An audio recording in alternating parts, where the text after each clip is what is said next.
Hi students, welcome to the video on ratio analysis. In this video, we will have a detailed discussion about long-term solvency ratio or leverage ratio.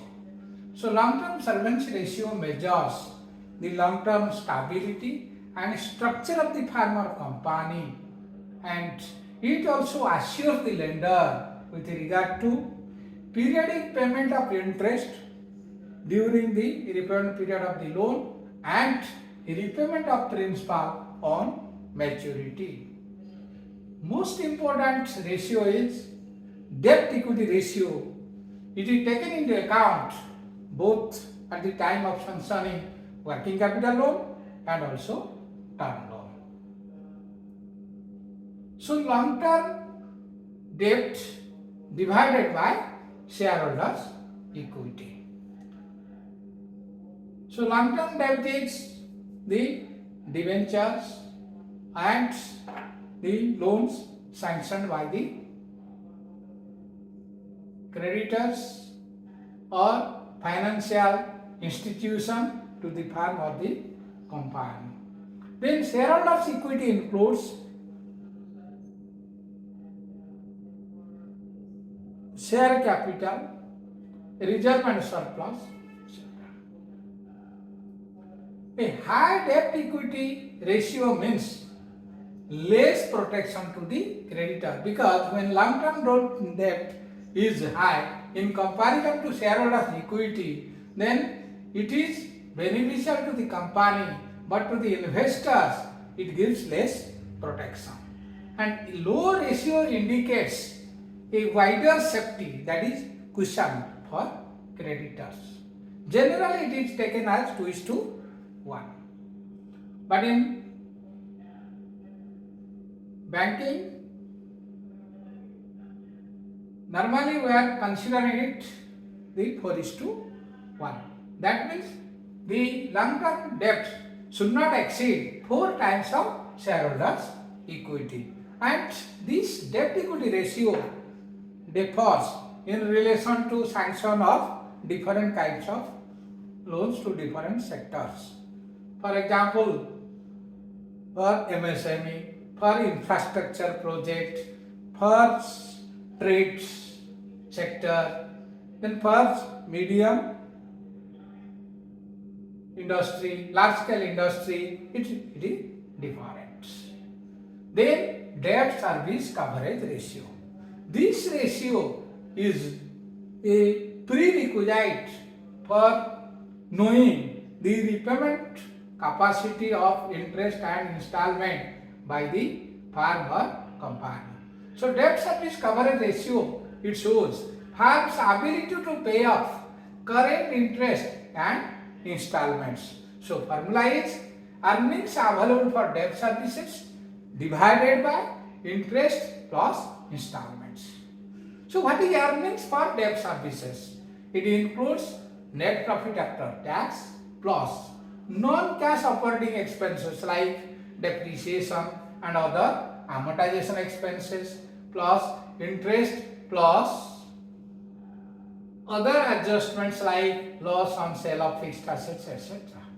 So funds from operation, that is cash from operation,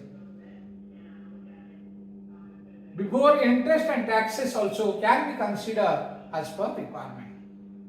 So interpretation. Normally debt service coverage ratio of 1.5 to 2 is satisfactory. Sometimes lease rent may be added both in numerator, that is earnings available for debt services, and denominator, that is interest plus installments. In bank, we generally consider debt service ratio, that is average debt service coverage ratio during the repayment period must be 1.5, and any year it should not be less than 1.25. Then interest coverage ratio. It indicates firm's ability to meet interest and other fixed charges obligation. It is required for financing working capital loan. So earning before interest and taxes divided by interest. So what is the purpose of this interest coverage ratio? The purpose is to ascertain, to calculate the extent to which earning may fall without causing any embarrassment to the farmer company regarding the payment of interest and charges. A higher ratio indicates that an enterprise can easily meet its interest obligation even if earnings before interest and taxes suffer a considerable decline. Then capital gearing ratio. It takes into consideration equity shareholders fund plus or divided by fixed income bearing funds. So equity shareholders fund includes equity share capital and reserve and surplus. Fixed income bearing funds are preference share capital debentures. In the given example, in 2022, equity share capital is 5 lakh, reserve and surplus is 3 lakh.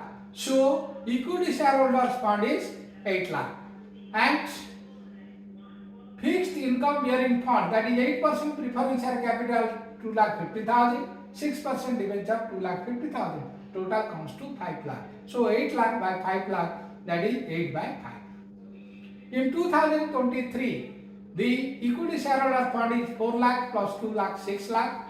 Then 8% preference share capital 3 lakh, 6% debenture of 2,50,000. It is 6 lakh 50,000. So 8 lakh divided by 6 lakh 15,000. That is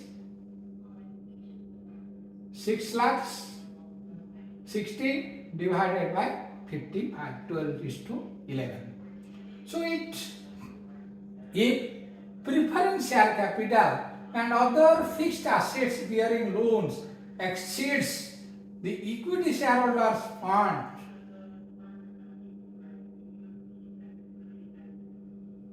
that means equity shareholders capital plus reserve and surplus, the firm is said to be highly geared and company is in a position to maintain a steady rate of dividend, but not it is good for just newly started company whose future earning is uncertain.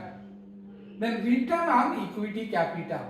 So we have to take the formula net profit after tax minus preferred dividend divided by equity share capital, that is paid up capital. In the given question, the net sales of Apple company are rupees 20 crores. The earning before interest and tax of company is 15% of sales, that is 20 crores into 15%, that is 300 lakhs or 3 crores. This is earning before interest and tax. Generally, earning before interest and tax is calculated like this. First sales, here suppose sales is 20 crores, that is 2000 lakhs, less cost of goods sold, say it is 80%, that is 1600 lakh or 16 crore. Then gross profit is 4 crore. Then operating expenses including depreciation. Operating expenses includes the office overheads or office expenses, selling and distribution overheads. Suppose it is 100 lakh. Their earning before interest and tax is 300 lakh or 3 crore. From earning before interest and tax, we have to pay the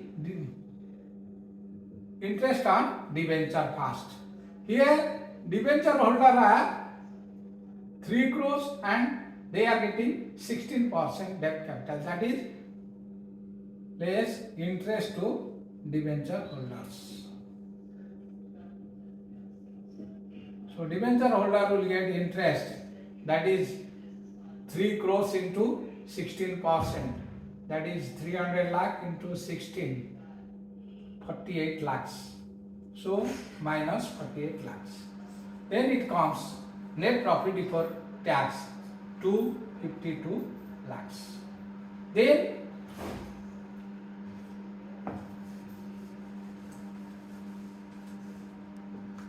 tax is 50%. So 252 lakhs minus tax. Tax is 50%. So 50% means it is 1 to 6 lakhs.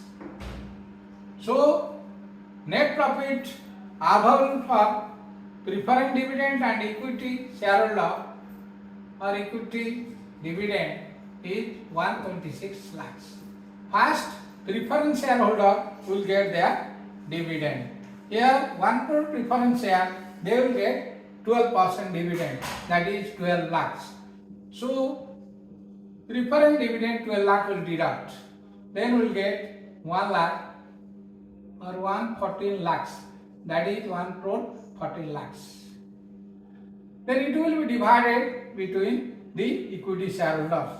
So equity shareholders 6 crore, that is 6 crore means 600 lakh. So 140 lakh divided by 600 lakh into 100. So 19%. Equity shareholder will get 19% dividend. Thank you for watching this video. In the next video, we will discuss the turnover ratios or activity ratios and profitability ratios.